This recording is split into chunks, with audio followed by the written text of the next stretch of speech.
You have been hurt by this person multiple times. You know they are not good for you. Your friends have told you. Your gut has told you. Some part of you already knows the truth. And yet you cannot stop thinking about them. You go back, or you want to.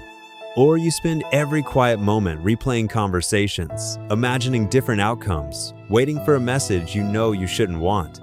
You are not weak. You are not stupid. You are not broken. Your brain is addicted.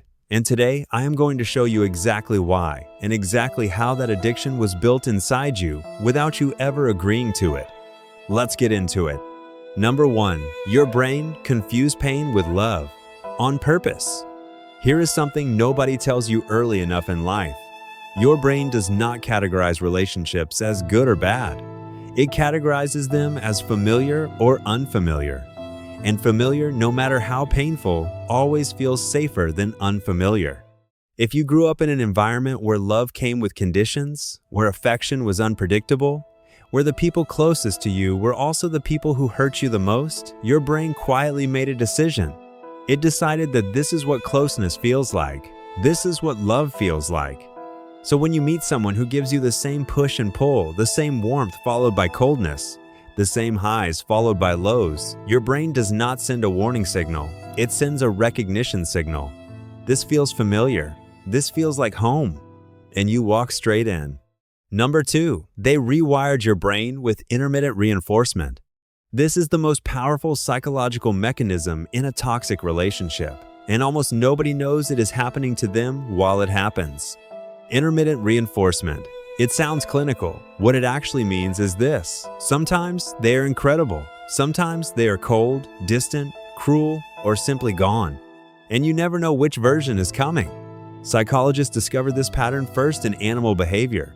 When a reward comes consistently every single time, the brain registers it and moves on. But when a reward comes randomly, sometimes yes, sometimes no predictable pattern, the brain becomes obsessed. It cannot stop. It keeps going back. It keeps trying, because maybe this time the reward will come. This is exactly how slot machines work. You don't keep pulling the lever because you always win. You keep pulling it because you never know when you will. The uncertainty itself is the trap. Now replace the slot machine with a person. Some days they are the most attentive, warm, loving version of a human being you have ever experienced. Other days they are cold, dismissive, confusing. And you spend all your mental energy trying to figure out what changed, what you did, how to get the good version back. Your brain is not falling in love. Your brain is gambling, and it cannot stop. Number 3, every moment of hope releases dopamine. When a toxic person finally texts back after days of silence, your body physically responds.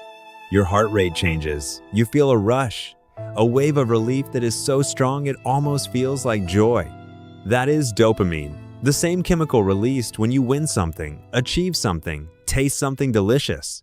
Here is the problem. In a healthy relationship, dopamine is released steadily and consistently. It builds a calm, deep sense of comfort over time. It does not feel dramatic. It does not feel like a rush.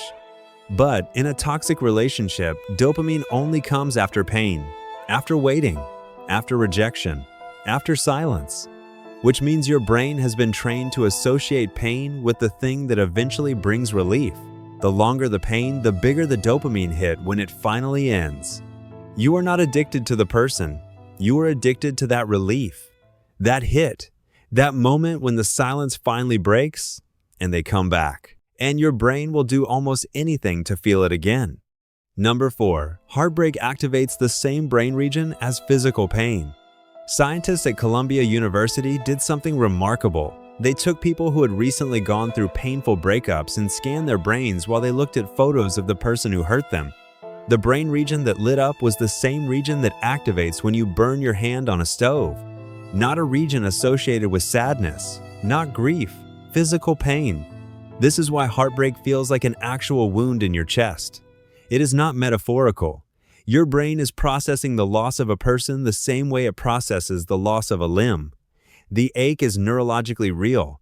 And what do you do when something physically hurts? You try to make it stop. You reach for the painkiller. In this case, the painkiller is them. Going back, Texting them, seeing them, it temporarily numbs the pain signal. Your brain gets a moment of relief, the ache quiets, and you interpret that relief as evidence that you need them, that they are the solution. They are not the solution, they are the source. But your brain cannot tell the difference from the inside. Number 5, your brain builds an identity around fixing them. This one is subtle, and it might be the most dangerous. At some point in a toxic relationship, you stop being just a person who cares about them. You became someone whose purpose was to figure them out, to fix them, to be the one person who finally got through to them. That mission becomes part of your identity. When you walk away, you are not just losing them. You are losing the version of yourself that was built around them, the one who understood them when nobody else did, the one who was going to be the exception. Psychologists call this identity enmeshment. Your sense of self has become so tangled with this person that separating from them feels like losing a piece of who you are. This is why logical conversations with yourself don't work. Your friends say, just move on. You deserve better. This person is not good for you. You already know all of this. You have said it to yourself 100 times. But moving on doesn't just mean leaving someone. It means rebuilding a version of yourself that is not defined by them. And that is terrifying in a way that has nothing to do with love. Number 6, cutting them off feels like withdrawal, because it is. When you finally decide to walk away, the first few days or weeks feel unbearable. Your mind races constantly. You reach for your phone and stop yourself. You feel a physical restlessness that has no outlet, a fog, an ache, an emptiness that sits in your chest and will not leave. This is not weakness. This is withdrawal. Your brain had a consistent chemical pattern built around this person. Anticipation, pain, relief, dopamine, over and over for months or years. That is a deeply ingrained neural pathway. And when the cycle stops, your brain goes into a kind of panic. Where's the stimulus? Where's the pattern? Where's the relief coming? The same brain scans used on people going through breakups have shown activity similar to those going through drug withdrawal. This is not a metaphor. This is biology. Which means healing is not just emotional work, it is neurological work. You are literally rewiring your brain, and that takes time, far more time than most people expect or allow themselves. So let's come back to where we started. You could not stop thinking about them. You kept going back. Or you wanted to, and you blamed yourself for it, called yourself weak, foolish, too emotional. But now you know the truth. Your brain confused pain with familiarity. It was trained by unpredictable reward cycles. It became addicted to dopamine that only came after suffering.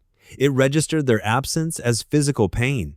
It built your identity around them, and when you tried to leave, it went into withdrawal. None of this is a character flaw. All of this is neuroscience. The most important thing you can do with this information is simple. Stop expecting yourself to heal on a timeline that ignores how deep this goes. Give yourself the same patience you would give someone recovering from something real, because that is exactly what this is. And one more thing, the fact that you love this deeply, this completely, even when it hurt you, that capacity is not your weakness.